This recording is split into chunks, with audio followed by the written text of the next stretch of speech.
ಭಗವಾನ್ ಶ್ರೀರಾಮಕೃಷ್ಣರನ್ನು ಮತ್ತು ಶ್ರೀಮಾತೆ ಶಾರದಾ ದೇವಿಯವರನ್ನು ಸ್ಮರಿಸ್ತಾ ಅವರ ಅನುಮತಿಯನ್ನು ಕೋರ್ತಾ ಯಾವತ್ತೂ ಎಲ್ಲೂ ತಿಳಿಸದೇ ಇರೋಂಥ ಒಂದು ವಿಚಾರವನ್ನು ಇವತ್ತು ಬಹಿರಂಗವಾಗಿ ನಾನು ತಿಳಿಸೋದಕ್ಕೆ ಮನಸ್ಸು ಮಾಡಿದ್ದೀನಿ.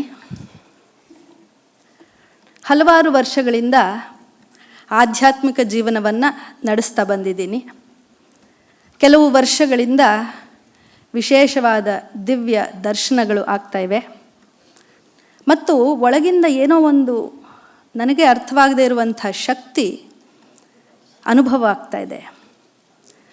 ಮತ್ತು ಕೋಇನ್ಸಿಡೆಂಟಲಿ ಕಾಕತಾಳೀಯವಾಗಿ ನನಗೆ ಕೊಟ್ಟಿರುವಂಥ ವಿಷಯ ಕೂಡ ಜಗದ ಹಿತ ನಮ್ಮ ಹಿತ.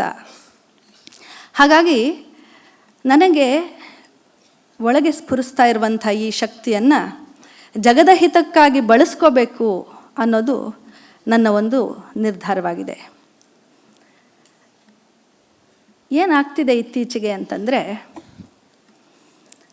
ಯಾರಾದರೂ ಬಂದರೆ ಎದುರಿಗೆ ಕಣ್ಣು ಮುಚ್ಚಿದರೆ ಸಾಕು, ಅವರ ಭವಿಷ್ಯವೆಲ್ಲ ತುಂಬ ಸ್ಪಷ್ಟವಾಗಿ ಗೋಚರವಾಗ್ತಾ ಇದೆ.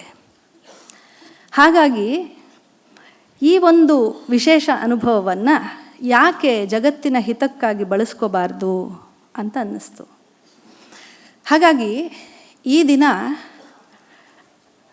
ಯುವಕರು ಹೆಚ್ಚಾಗಿ ಬಂದಿರೋದ್ರಿಂದ ಯುವಕರಿಗೆಲ್ರಿಗೂ ನಾನು ಕೊನೆ ಪಕ್ಷ ಒಂದು ದೂರವಾಣಿ ಕರೆಗೆ ಅವಕಾಶ ಮಾಡಿಕೊಡ್ಬೇಕು, ನಿಮ್ಮ ಜೊತೆ ಮಾತಾಡಬೇಕು, ನೇರವಾಗಿ ಭೇಟಿ ಮಾಡೋಕ್ಕೆ ಆಗೋಂಥವ್ರನ್ನೆಲ್ಲ ನೇರವಾಗಿ ಭೇಟಿ ಮಾಡಬೇಕು. ಆಗದೇ ಇರೋರಿಗೆ ಕೊನೆ ಪಕ್ಷ ದೂರವಾಣಿ ಮೂಲಕ, ಅಂದರೆ ನನ್ನ ಕಾಂಟ್ಯಾಕ್ಟ್ ನಂಬರ್ ಬೇಕಾದರೆ ನೀವು ತಗೋಬಹುದು. ಯಾರ್ಯಾರಿಗೆ ಬೇಕೋ ಕೈ ಎತ್ತಿ. ಫ್ರೀ ಕನ್ಸಲ್ಟೇಷನ್, ಏನೂ ಚಾರ್ಜಸ್ ಇಲ್ಲ. ಯಾರ್ಯಾರಿಗೆ ಸಮಸ್ಯೆಗಳಿವೆಯೋ, ಯಾರ್ಯಾರಿಗೆ ನಿಮ್ಮ ಭವಿಷ್ಯವನ್ನು ತಿಳ್ಕೊಬೇಕಾಗಿದೆಯೋ ಅವರು ಕೈ ಎತ್ತಬಹುದು. ಸಂಕೋಚ ಪಟ್ಕೊಂಡೇ ಕೈ ಎತ್ತುತ್ತಾ ಇದ್ದೀರಿ, ಧನ್ಯವಾದ. ಸಂಖ್ಯೆ ಹೆಚ್ಚಾಗ್ತಾ ಇದೆ, ಧನ್ಯವಾದ. ಕೊಡ್ತೀನಿ. ಸ್ವಲ್ಪ ಹೊತ್ತಲ್ಲಿ ನನ್ನ ಕಾಂಟ್ಯಾಕ್ಟ್ ನಂಬರ್ ಡೀಟೇಲ್ಸ್ನ ಶೇರ್ ಮಾಡ್ತೀನಿ.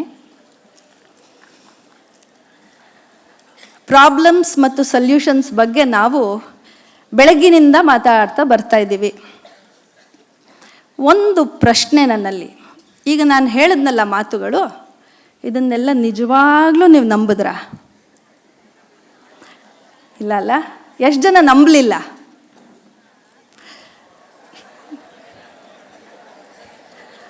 ನಂಬದೇ ಇರೋವಂಥವ್ರಿಗೆ ಅಭಿನಂದನೆಗಳು. ಯಾಕೆಂದರೆ ಬೆಳಗಿನಿಂದ ನಾವು ಮಾಡ್ತಾ ಇರುವಂಥ ಪ್ರಯತ್ನ ಏನು ಅಂತಂದರೆ, ನಾವು ಸಮಸ್ಯೆಗಳಿಗೆ ಹೊರಗಡೆಯಿಂದ ಯಾವುದೂ ಉತ್ತರಗಳನ್ನು ಕಂಡುಕೊಳ್ಳೋ ಅಗತ್ಯ ಇಲ್ಲ. ನಮ್ಮ ಒಳಗೆ ಎಲ್ಲ ಸಮಸ್ಯೆಗಳಿಗೆ ಪರಿಹಾರವನ್ನು ಹುಡುಕೊಳ್ಳುವಂಥ ಸಾಮರ್ಥ್ಯ ಇದೆ.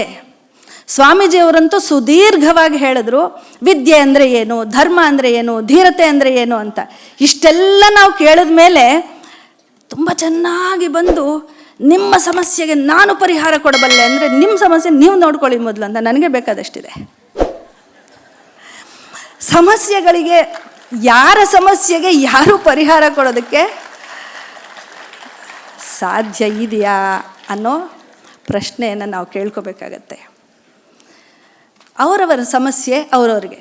ಹೌದು, ನಮಗೆಲ್ಲ ಜೀವನವನ್ನು ತುಂಬ ಸಂತೋಷವಾಗಿ, ಸುಖವಾಗಿ, ನೆಮ್ಮದಿಯಿಂದ, ತೊಂದರೆಗಳಿಲ್ಲದೆ ನಡೆಸಬೇಕು ಅನ್ನೋಂಥ ಆಕಾಂಕ್ಷೆ ಇದೆ. ಅದರಲ್ಲೇನು ತಪ್ಪಿಲ್ಲ, ಎಲ್ರಿಗೂ ಅದೇ. ಹಾಗಾದರೆ ಈ ಜೀವನವನ್ನು ಹಾಗೆ ಸಮಸ್ಯೆ ರಹಿತವಾಗಿ ಅಥವಾ ಈ ತೊಂದರೆಗಳನ್ನು ಎದುರಿಸೋಂಥ ಒಂದು ಕಲೆ ಹೇಗೆ ನಾವು ಮೈಗೂಡಿಸ್ಕೊಳ್ಳೋದು, ಅದಕ್ಕೇನಾದರೂ ಒಂದು ಟಿಪ್ ಇದೆಯಾ ಅಂತ ಯೋಚನೆ ಮಾಡಿದಾಗ ನನಗನ್ನಿಸ್ತು, ನಮ್ಮೆಲ್ಲರ ಹತ್ರ ಒಂದು ಫಸ್ಟ್ ಏಡ್ ಕಿಟ್ ಇರಬೇಕು, ಒಂದು ಡಯಟ್ ಪ್ಲ್ಯಾನ್ ಇರಬೇಕು. ನಾವು ಕ್ಯಾಂಪಿಂಗೆಲ್ಲ ಹೋದರೆ ಫಸ್ಟ್ ಏಡ್ ಕಿಟ್ ತೊಗೊಂಡು ಹೋಗ್ತೀವಲ್ಲ, ಒಂದು ಫಸ್ಟ್ ಏಡ್ ಕಿಟ್ ಇರಬೇಕು, ಡಯಟ್ ಪ್ಲ್ಯಾನ್ ಇರಬೇಕು. ಆವಾಗ ನಾವು ಗಟ್ಟುಮುಟ್ಟಾಗಿರ್ತೀವಿ, ತೊಂದರೆ ಬಂದಾಗ ಬೇಗ ವಾಸಿ ಆಗ್ತೀವಿ. ಈ ಫಸ್ಟ್ ಏಡ್ ಕಿಟ್ ಎಂಥದ್ದು, ಯಾವುದು, ಮತ್ತು ನಮ್ಮ ಡಯಟ್ ಪ್ಲ್ಯಾನ್ ಏನು ಅನ್ನೋದನ್ನು ಮುಂದೆ ನಾವು ಸ್ವಲ್ಪ ಹೊತ್ತಿನ ನಂತರ ಅದ್ರ ಬಗ್ಗೆ ಚರ್ಚೆ ಮಾಡೋಣ. ಅದಕ್ಕೂ ಮುಂಚೆ ಕೆಲವು ಪ್ರೀ ಚೆಕ್ಸ್ ಮಾಡ್ಕೊಂಬಿಡೋಣ. ರಾಮಾಯಣ ಯಾರಿಗೆ ಗೊತ್ತು? ಗೊತ್ತಿದೆ ಅಲ್ವಾ? ರಾಮಾಯಣ ಅಂದರೆ ಏನು? ಒಂದೇ ಸಾಲಲ್ಲಿ ಹೇಳಬೇಕು ಅಂತಂದರೆ, ರಾಮಾಯಣ ಅಂದರೆ ಮನುಷ್ಯನಾಗಿ ದೇವರು ಈ ಭೂಮಿಗೆ ಬಂದು ಮಾಡಿದಂಥ ನೇರ ನಡೆ. ಮನುಷ್ಯನಾಗಿ ಬಂದಂಥ ದೇವರ ನೇರ ನಡೆಯೇ ರಾಮಾಯಣ. ಭಗವದ್ಗೀತೆ ಗೊತ್ತಾ? ಈಗ ನನ್ನ ಭಾಷೆಯಲ್ಲೇ ನೀವು ಹೇಳಿಬಿಡ್ತೀರಿ, ದೇವರು ಮನುಷ್ಯನಾಗಿ ಬಂದು ಆಡಿದಂಥ ನೇರ ನುಡಿ, ಅದು ಭಗವದ್ಗೀತೆ. ಈಗ ಈ ನೇರ ನಡೆ ಮತ್ತು ನೇರ ನುಡಿ ನಮ್ಮವರೆಗೂ ಇದೆ, ನಮಗೆ ಗೊತ್ತಿದೆ ಅಲ್ವಾ? ಎಲ್ರಿಗೂ ಗೊತ್ತು ನೋಡಿ. ರಾಮಾಯಣ ಭಗವದ್ಗೀತೆ ಗೊತ್ತಿಲ್ಲದೆ ಇರೋರು ಇಲ್ಲಿ ಒಬ್ಬರೂ ಇಲ್ಲ. ಭಗವಂತನ ನೇರ ನಡೆ, ಭಗವಂತನ ನೇರ ನುಡಿ ನಮಗಿದೆ ಅಂದಮೇಲೆ ನಾವು ಭಗವಂತನ ಜೊತೆಗೆ ನೇರ ಸಂಪರ್ಕ ಇಟ್ಕೋಬೋದಲ್ವಾ? ಅಲ್ವಾ? ಮಧ್ಯಸ್ಥಿಕೆ ನಮಗೆ ಬೇಕಾಗಿ ಬರೋದಿಲ್ಲ. ಆದರೆ ಇದು ಒಂದು ಭಾಗ. ಇನ್ನೊಂದು, ನಾವು ಈ ನೇರ ನಡೆ ಮತ್ತು ನೇರ ನುಡಿಯ ನೇರ ಸಂಪರ್ಕವನ್ನು ಇಟ್ಕೊಳ್ಳೋದು ಅಂತಿದೆಯಲ್ಲ, ಅದೇ ನಮ್ಮ ಫಸ್ಟ್ ಏಡ್ ಕಿಟ್. ಯಾವಾಗ ನಮ್ಮ ಮನಸ್ಸು ದುರ್ಬಲವಾಗುತ್ತೋ, ಯಾವಾಗ ನಮಗೆ ಸಮಸ್ಯೆಗಳು ನಮ್ಮ ತಲೆ ಮೇಲೆವರೆಗೂ ಬಂದಿದೆ ಅಂತ ಅನಿಸುತ್ತೋ, ಆಗ ನಾವು ರಾಮಾಯಣವನ್ನು ಭಗವದ್ಗೀತೆಯನ್ನು, ಇದು ಫಸ್ಟ್ ಏಡ್ ಅಂತ ನಾನು ಹೇಳ್ತಿರೋದು. ಬೇಕಾದಷ್ಟು ಏಡ್ಸ್ ಇವೆ. ಮೆಡಿಕಲ್ ಕಿಟ್ ಪೂರ್ತಿ ಇಟ್ಕೊಂಡ್ರೆ ಬೇಕಾದಷ್ಟಿದೆ. ಈಗ ಹೇಳ್ತಾ ಇದ್ರಲ್ಲ, ಉಪನಿಷತ್ತುಗಳಿವೆ, ಸ್ವಾಮಿ ವಿವೇಕಾನಂದರ ಮಾತುಗಳಿವೆ, ಶ್ರೀ ರಾಮಕೃಷ್ಣರ, ಶ್ರೀ ಶಾರದಾದೇವಿಯವರ ಜೀವನಗಳಿವೆ. ಇವೆಲ್ಲವೂ ಕೂಡ ಬೇಕಾದಷ್ಟಿವೆ. ಈಗ ಇದು ಫಸ್ಟ್ ಏಡ್. ಇನ್ನು ಡಯಟ್ ಪ್ಲ್ಯಾನ್ ಏನು? ವಾರಕ್ಕೆ 7 ದಿವಸ ನಾವು ಫಿಕ್ಸ್ಡ್ ಡಯಟ್ ಮಾಡಬೇಕು. ಏನದು? ಅದು ಮಾನವರಾಗಿ ನಮ್ಮ ಹಾಗೆ ಇಲ್ಲಿ ಹುಟ್ಟಿ ಬಂದು ಮಾನವ ಶಕ್ತಿಯ ಅದ್ಭುತಗಳನ್ನೆಲ್ಲ ದುಡಿಸ್ಕೊಂಡಂಥ, ಬೆರೆಸ್ಕೊಂಡಂಥ ವಿಶೇಷ ವ್ಯಕ್ತಿಗಳಿದ್ದಾರಲ್ಲ, ಅವರ ಚರಿತ್ರೆಯನ್ನು ಒಂದು 5 ml ಅಥವಾ 10 ml ದಿವ್ಸಕ್ಕೆ ತೊಗೊಂಡ್ರೆ ಸಾಕು. ವಾರಕ್ಕೆ 7 ದಿವಸ ತೊಗೋಬೇಕಾದ್ರೆ. ml ಅಂದ್ರೇನು? ಹೇಗೆ ತೊಗೊಳ್ಳೋದು? 5 ml 10 ml ಜೀವನ ಚರಿತ್ರೆಗಳನ್ನು. ml ಅಂದರೆ ಹೀಗೆ ಅಂದ್ಕೊಳ್ಳೋಣ, ಮೋಟಿವೇಶ್ನಲ್ ಲೆಕ್ಚರ್ಸ್. ಮೋಟಿವೇಶ್ನಲ್ ಲೆಕ್ಚರ್ ನಿಮಗೆ ಓದಿ ಅಂತ ನಾನು ಹೇಳಲ್ಲ, ಅಷ್ಟು ಧೈರ್ಯ ನನಗಿಲ್ಲ. ಶಿಕ್ಷಕ ವೃತ್ತಿಯಲ್ಲಿರುವಂಥ ನಾನು ಓದಿ ಅಂತಂದರೆ ನೀವು ಮೊದಲು ತೆಗೆಯೋದೆ, ಬೆಳಗ್ಗೆ ಹೇಳಿದ್ರಲ್ಲ, H.C. ವರ್ಮ. ಸ್ವಾಮಿ ವಿವೇಕಾನಂದನ ನೀವು ತೆಗೆದು ಓದ್ತೀರಿ ಅನ್ನೋಂಥ ಭರವಸೆ ಸ್ವಲ್ಪ ಕಡಿಮೆ ಆಗಿದೆ. ಅದು ಹೆಚ್ಚಾಗಬೇಕು, ಆಶಾಸ್ಥಿತಿ ಹೆಚ್ಚಾಗಬೇಕು. ಆದರೆ ತುಂಬ ಮುಖ್ಯವಾಗಿ ನಮಗೆ ತಂತ್ರಜ್ಞಾನ ಸಹಾಯಕ್ಕೆ ಬರ್ತಾ ಇದೆ.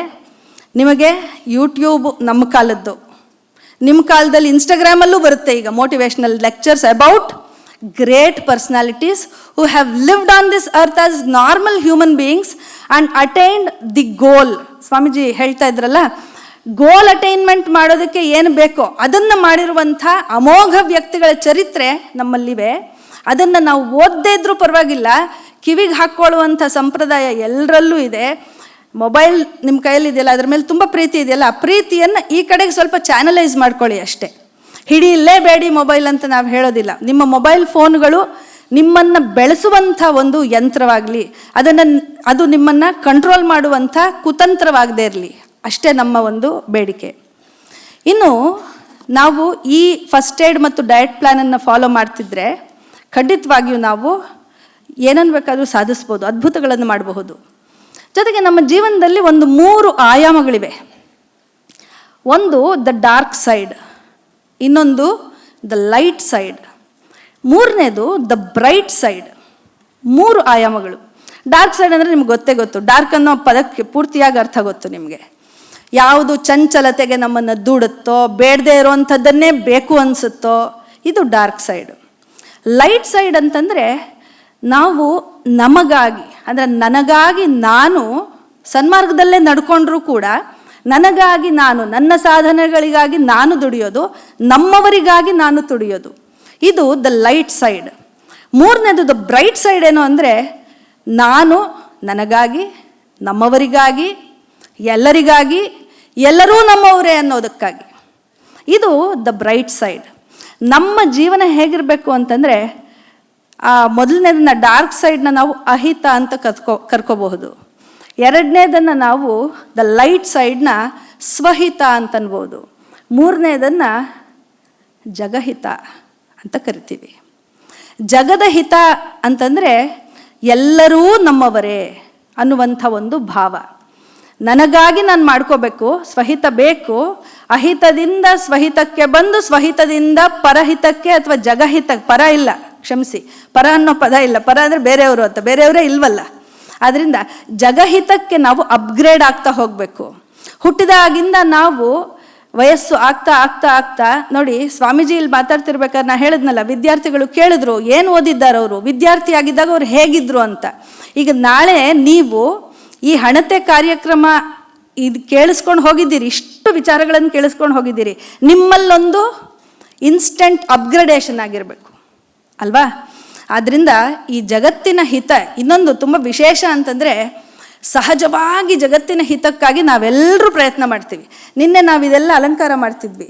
ಅಲಂಕಾರ ಮಾಡ್ತಿರ್ಬೇಕಾದ್ರೆ ಒಂದು ಪುಟ್ಟ ಮಗು, ಅದು LKG ಮಗು, ಅದು ಆಟ ಆಡೋದನ್ನು ಬಿಟ್ಟು ನಮ್ಮ ಜೊತೆಗೆ ಈ ಹಸುಗಳನ್ನು ಜೋಡಿಸೋದಕ್ಕೆ ಕೈ ಜೋಡಿಸ್ತು.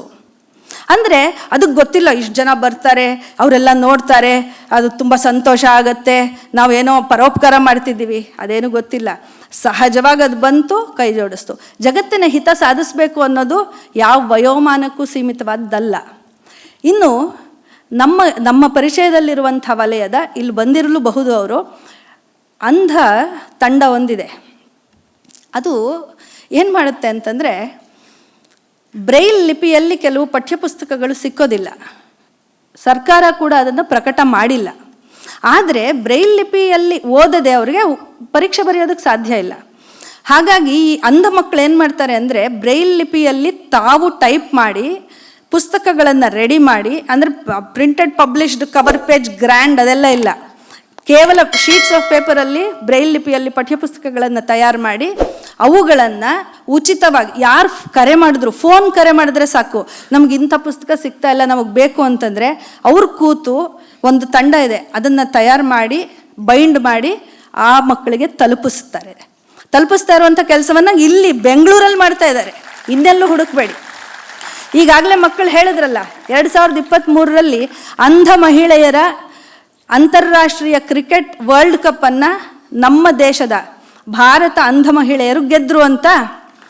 ಆಗಲೂ ಚಪ್ಪಾಳೆ ತಟ್ಟಿದ್ರೆ ಈಗಲೂ ಚಪ್ಪಾಳೆ ತಟ್ಟಬೇಕು ಅನಿಸ್ತಾ ಇದೆ ನಿಮಗೆ. ಇನ್ನೂ ಜೋರಾಗಿ ಚಪ್ಪಾಳೆ ತಟ್ಟುವಂಥ ವಿಷಯ ಇನ್ನೊಂದು ಹೇಳ್ತೀನಿ. ನಮ್ಮ ಕರ್ನಾಟಕದ ಹೆಣ್ಣುಮಕ್ಳು ಇಬ್ಬರಿದ್ದಾರೆ ಅದರಲ್ಲಿ.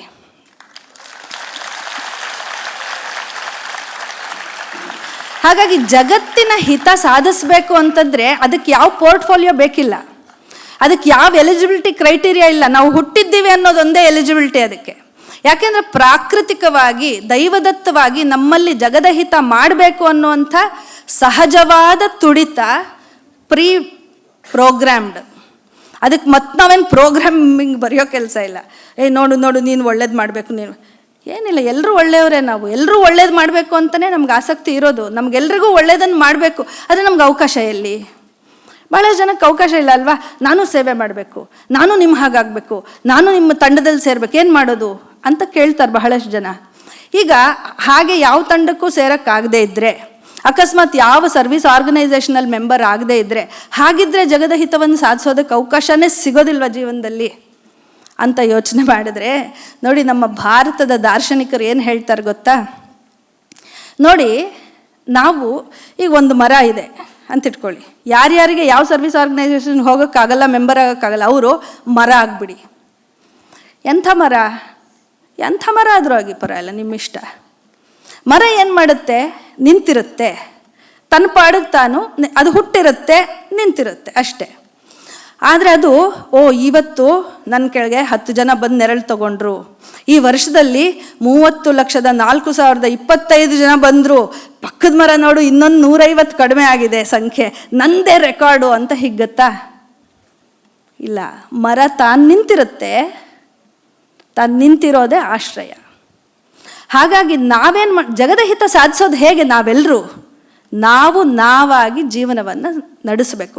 ದೇವರು ಕೊಟ್ಟಿರುವಂಥ ಜೀವನವನ್ನು ಅದ್ರ ಬಗ್ಗೆ ತುಂಬ ಸೊಲ್ಲೆತ್ತದೆ, ತುಂಬ ಕಂಪ್ಲೇನ್ ಮಾಡಿದೆ, ಪ್ಯೂರಿಟಿ ಇಸ್ ಸ್ಟ್ರೆಂಗ್ತ್ ಅಂತ ಸ್ವಾಮಿ ವಿವೇಕಾನಂದರು ಎಲ್ಲ ಮೆಸೇಜಸ್ಗಿಂತ ತುಂಬ ಮುಖ್ಯವಾಗಿ ಹೇಳ್ತಾರೆ. ನಮ್ಮಲ್ಲಿ ಪ್ಯೂರಿಟಿ ಇದ್ದರೆ ಸಾಕು, ಎಲ್ಲವನ್ನೂ ನಾವು ಗೆಲ್ಲೋದಕ್ಕೆ ಸಾಧ್ಯವಾಗತ್ತೆ. ಹಾಗಾಗಿ ನಾವು ನಿಷ್ಕಳಂಕವಾಗಿರುವಂಥ ಪವಿತ್ರವಾಗಿರುವಂಥ ಜೀವನವನ್ನು ನಡೆಸ್ತಾ ಇದ್ದರೆ ಸಹಜವಾದ ನಮ್ಮ ಜೀವನ, ಏನು ನಾವು ಕಷ್ಟಪಡ್ತಿದ್ದೀವೋ ಅದೇ, ಏನು ಸುಖ ಪಡ್ತಿದ್ದೀವೋ ಅದೇ ಜೀವನವನ್ನು ನಡೆಸ್ತಾ ಇದ್ದರೆ ಸಾಕು, ಜಗತ್ತಿನ ಹಿತ ಅಲ್ಲಿ ಸಾಧಿತವಾಗತ್ತೆ. ಅದಕ್ಕಾಗಿಯೇ ದೇವರು ನಮ್ಮನ್ನು ಸೃಷ್ಟಿ ಮಾಡಿರೋದು. ಅಕಸ್ಮಾತ್ ನಾವು ಈ ಜಗತ್ತಿಗೆ ಬೇಡದೇ ಇದ್ದಿದ್ರೆ ದೇವರು ನಮ್ಮನ್ನು ಸೃಷ್ಟಿನೇ ಮಾಡ್ತಿರ್ಲಿಲ್ಲ. ಅಷ್ಟು ಬುದ್ಧಿ ಇಲ್ವಾ ದೇವರಿಗೆ? ಇಂಥವ್ರು ಬೇಕು ಜಗತ್ತಿಗೆ, ನೀವೆಲ್ಲರೂ ಬೇಕು, ನೀವೆಲ್ಲ ಅತ್ಯಗತ್ಯ, ನಾವೆಲ್ಲರೂ ಅತ್ಯಗತ್ಯ. ಆದ್ರಿಂದಲೇ ಇಲ್ಲಿ ಸೃಷ್ಟಿಯಾಗಿದ್ದೀವಿ. ಸೃಷ್ಟಿ ಆಗದೆ ಇರಬೇಕು ಅಂತಿದ್ರೆ ನಮ್ಮನ್ನು ಭೂಮಿಗೆ ಕಳಿಸ್ತಾನೆ ಇರಲಿಲ್ಲ. ಹಾಗಾಗಿ ಪ್ರತಿಯೊಬ್ಬರು ಸರ್ವಶಕ್ತರು, ಪ್ರತಿಯೊಬ್ಬರಲ್ಲೂ ನಿಮ್ಮದೇ ಆದಂಥ ಸಾಮರ್ಥ್ಯ ಇದೆ. ನಿಮ್ಮ ಸಾಮರ್ಥ್ಯಕ್ಕೆ ಅನುಗುಣವಾಗಿ ನೀವು ಜೀವನವನ್ನು ಸಹಜವಾಗಿ ನಡೆಸಿದ್ರೆ ಸಾಕು, ಜಗದ ಹಿತ ತಾನೇ ಸಾಧಿತವಾಗತ್ತೆ. ಇಷ್ಟು ಹೇಳಿದ್ರೆ ಸಾಕು ಅನಿಸುತ್ತೆ. ಬಹಳಷ್ಟು ಜನ ಮಾತಾಡೋರಿದ್ದಾರೆ, ಬೆಳಗಿಂದ ಕೇಳಿದ್ದೀರಿ. ಎಲ್ಲ ವಿಷಯಗಳನ್ನು ಒಳಗೆ ಹೀರ್ಕೊಂಡ್ಬಿಡಿ ಇವತ್ತು. ಮತ್ತು ಹೊರಗೆ ಹೋದಾಗ ಜಗತ್ತು ನೋಡಿ, ಅವ್ರು ಹೇಳ್ತಿದ್ರಲ್ಲ, ರಿಡಿಕ್ಯೂಲ್ ಇರುತ್ತೆ. ಮತ್ತು ನೀನು ಬಿಡಮ್ಮ, ನೀನು ಅದೆಲ್ಲ ತುಂಬ ನರಡ್ ಥರ ಕೇಳಿಸ್ಕೊಳ್ತಾ ಇದ್ದೆ. ನರಡಾಗಿರೋದು ಒಂದು ಕ್ರೈಮ್ ಆಗಿಬಿಟ್ಟಿದೆ ಈಗ. ಓದ್ಕೊಳ್ಳೋದು ಒಂದು ಕ್ರೈಮ್. ಅವ್ರು ಆಡಲಿ ಮಾತು, ಕಿವಿ ಇದೆ, ಆದರೆ ಬುದ್ಧಿ ಒಳಗೆ ಹೋಗೋದು ಬೇಡ. ನಿಮ್ಮ ಮನಸ್ಸಿಗೆ ಅದನ್ನು ತೊಗೋಬೇಡಿ. ಕ್ಲಾಸ್ ರೂಮಲ್ಲಿ ಹೇಗಿರ್ತೀರೋ ಹಾಗಿರಿ ಅಲ್ವಾ? ಒಟ್ಟಿನಲ್ಲಿ ಎಲ್ಲರೂ ಸರ್ವಶಕ್ತರೇ, ಎಲ್ಲರೂ ಜಗಹಿತಕಾರಿಗಳೇ. ಆದ್ದರಿಂದ ಅದನ್ನು ದೃಢವಾಗಿ ನಂಬಿ ಭಗವಂತನಲ್ಲಿ ಶರಣಾಗ್ಬಿಡಿ. ಭಗವಂತ, ನಾವು ಮುಂದೆ ನಮ್ಮ ಸಾಂಸ್ಕೃತಿಕ ಕಾರ್ಯಕ್ರಮದಲ್ಲಿ ಹೇಳ್ತೀವಿ, ಅದನ್ನು ಮತ್ತೊಮ್ಮೆ ಕೇಳಿಸ್ಕೊಳ್ಳಿ. ಭಗವಂತನೇ ನಿನ್ನ ಸೇನಾಧಿಪತಿ ಅಂತ ಹೇಳ್ತಾರೆ ಸ್ವಾಮಿ ವಿವೇಕಾನಂದರು. ಭಗವಂತ ನಮಗೆ ಸೇನಾಧಿಪತಿಯಾಗಿ ನಿಂತು ನಮಗೆ ಶಕ್ತಿಯನ್ನು ತುಂಬುತ್ತಾನೆ, ರಕ್ಷಣೆಯನ್ನು ಕೊಡ್ತಾನೆ. ಭಗವಂತ ಯಾರೊಬ್ಬರು ಸ್ವತ್ತಲ್ಲ, ನಮ್ಮೆಲ್ಲರ ಸ್ವತ್ತು, ನಮಗೆ ಸ್ವಂತ. ಆದ್ದರಿಂದ ನಾವೆಲ್ಲರೂ ಜಗತ್ತಿನ ಹಿತಕಾರಿಗಳು ಅನ್ನೋಂಥ ಭರವಸೆಯನ್ನು ಪೂರ್ತಿಯಾಗಿ ನಮ್ಮಲ್ಲಿ ತುಂಬಿಕೊಂಡು ಇವತ್ತಿನ ದಿನ ಹೊರಡೋಣ. ಮತ್ತೆ ಭೇಟಿಯಾಗೋಣ. ನಮಸ್ಕಾರ ಎಲ್ರಿಗೂ.